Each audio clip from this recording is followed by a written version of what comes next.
ये कहानी एक ऐसे माँ के ऊपर आधारित है जो अपने बच्चों को एक एथिक के अंदर बंद कर देती है। उन बच्चों के बीच में वहाँ पर क्या क्या होता है आज इस हम एक्सप्लेनेशन में देखने वाले हैं। फिल्म की शुरुआत में हमें एक फैमिली को दिखाया जाता है जिसमें 6 जने होते हैं। उनमें से सबसे बड़ा जो होता है उसका नाम जैक होता है। वो अपने काम के चक्कर में बाहर ही रहा करते थे। कुछ दिनों के बाद जैक अपने घर आते हैं। इसे देखकर उनके बच्चे और उनकी वाइफ काफ़ी ज़्यादा खुश हो जाती हैं। जैक अपने वाइफ के लिए बहुत महंगा नेकलेस लाते हैं जिससे हमें ये पता चलता है कि उनका प्रमोशन हो गया है। उसके साथ साथ उनकी सैलरी भी बहुत ज़्यादा बढ़ चुकी है। अब इसी खुशी में वो लोग रात में पार्टी रखते हैं और तभी पार्टी में एक ऑफिसर आता है और वो बताता है कि एक्सीडेंट के कारण जैक की डेथ हो गई है। अब ये सुनते ही कोरल शॉक में चली जाती है और वो डिप्रेस हो जाती है। फिर एक दिन कैटी कोरल के पास आती है और उससे पूछती है कि अब आगे क्या करना है। कोरल बोलती है कि एक औरत के लिए नौकरी करना बहुत ही मुश्किल है जो एक हाउसवाइफ हो और उसके 4 बच्चे हों।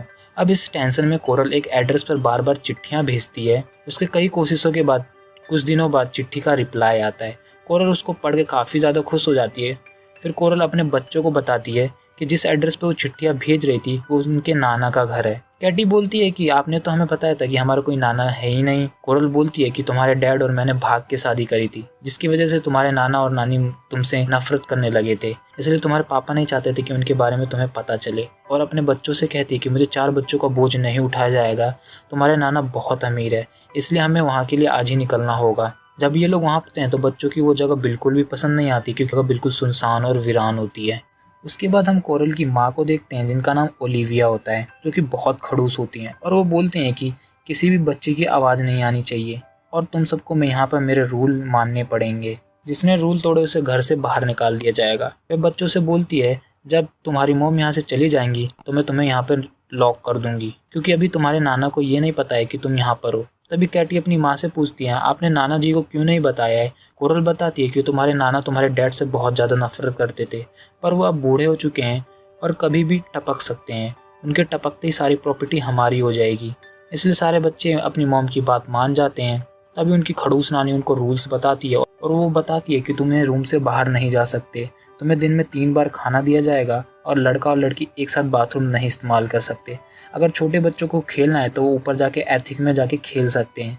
जब ओलिविया वहाँ से चली जाती है तो सारे बच्चे एथिक देखने जाते हैं पर वो बच्चों को बिल्कुल भी अच्छा नहीं लगता क्योंकि वो जगह बहुत ज़्यादा गंदी होती है। एक दिन जब बच्ची चिल्ला रही होती है तो उनकी नानी वहाँ आ जाती है। बच्चों ने रूल तोड़ा होता है तो उनकी नानी उन्हें सज़ा देने के लिए तैयार हो जाती है पर कोरल सारा इल्ज़ाम अपने ऊपर ले लेती है जिसकी वजह से सारी सज़ा कोरल को मिलती है। उसकी नानी उसके पीठ पर चाकू मारती है और बच्चों को उसके निशान दिखाती है। फिर अगले दिन कैटी अपने मॉम से पूछती है कि नाना जी डैड से इतनी नफरत क्यों करते थे।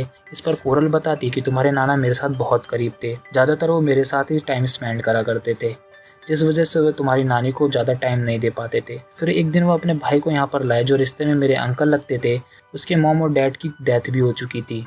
वह लड़का दिखने में काफ़ी अच्छा था जिस वजह से मैं उसे पसंद करने लगी और हम दोनों ने भाग के शादी कर ली जिस वजह से तुम्हारे नाना ने हमें जायदाद से निकाल दिया और वो मुझसे नफरत करने लगे। काफ़ी दिन बीत जाते हैं और कोरल अपने बच्चों से मिलने नहीं आती, इसलिए कैटी दिनों को काउंट करने के लिए एक कैलेंडर बनाती है। फिर एक दिन कोरल अपने बच्चों से मिलने आती है और वो काफ़ी ज़्यादा खुश लग रही होती है। कैटी उससे पूछती है कि तुम नाना जी को हमारे बारे में कब बताओगी। कोरल बोलती है कि मैं ऐसा कभी नहीं करूँगी क्योंकि कोरल और उसके डैड के बीच में एक बात हुई थी, अगर तुम्हारा कोई बच्चा नहीं होगा मैं तभी तुम्हें अपने घर में रखूँगा और मैंने उनको ये बोला था कि मेरा कोई बच्चा नहीं है। अब उसकी बात सुनकर उसको बहुत बुरा लगता है और उसे ये लगता है कि वह हमें यहाँ पे बंद करके अपनी ज़िंदगी आराम से जी रही है। कोरल अपने बच्चों के लिए ड्रेस लाती है और उनको ये बताती है कि आज रात घर में पार्टी है। उसके बच्चे जिद करने लग जाते हैं कि हम भी पार्टी में जाएंगे। कोरल मान जाती है और उन्हें बोलती है कि तुम्हें चुप चुप के सब कुछ देखना पड़ेगा। कोरल उनको एक टेबल के नीचे छुपा देती है। पार्टी में हम कोरल के डैड को देखते हैं जो कि व्हील चेयर पर होते हैं। जब पार्टी खत्म हो रही होती है तभी बच्चे अपनी माँ को देखते हैं जो कि किसी और के साथ होती है और वो दोनों किस कर रहे होते हैं। ये देखकर कैटी वहाँ से चली जाती है। कैटी एक दिन क्रिस्टोफर को गंदी बुक पढ़ते हुए देख लेती है और ये सब कोरल को बता देती है। कोरल बोलती है कि उम्र के साथ साथ लड़का और लड़की दोनों के शरीर में कुछ बदलाव आते हैं और ये बोलकर उसे एक ड्रेस पहनने को दे देती है।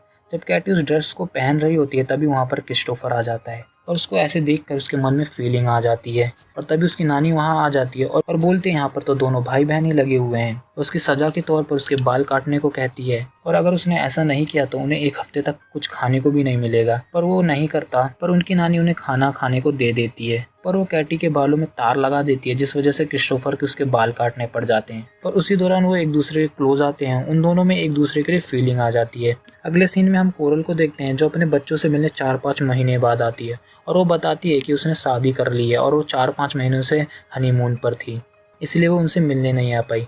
पर ये बात सुनते ही क्रिस्टोफर काफ़ी ज़्यादा गुस्सा हो जाता है, पर कोरल उन्हें शांत करा देती है और फिर ओलिविया के हाथों डोनट भिजवा देती है। फिर हम क्रिस्टोफर को देखते हैं जो बहुत ही चालाकी से ओलिविया से उसके कमरे की चाबी को एक साबुन में ले लेता है और फिर ये लोग प्लान बनाते हैं कि यहाँ से हम बहुत सारे पैसे चुराएंगे और यहाँ से भाग जाएंगे। फिर ये चोरी करना स्टार्ट करते हैं। तभी कैटी को एक बुक मिल जाती है जिसमें घपाघप करने के सारे पोजीशन के बारे में होता है। अब वो बुक पढ़ के उनके अंदर फीलिंग जाग उठती है और वो दोनों वहीं पर घपाघप करने लग जाते हैं। अगली सुबह लीसा उनको बताती है इस चूहे की मौत हो गई है और वो चूहे ने वही डोनट खाए हैं जो कि उनकी मॉम ने उनके लिए भिजवाए होते हैं। अब ये सब हमारे व्यूअर्स को देख के ये पता चलता है इनकी मम्मी इनको मारना चाहती है और अपने नए हस्बैंड के साथ पूरी ज़िंदगी आराम से गुजारना चाहती है।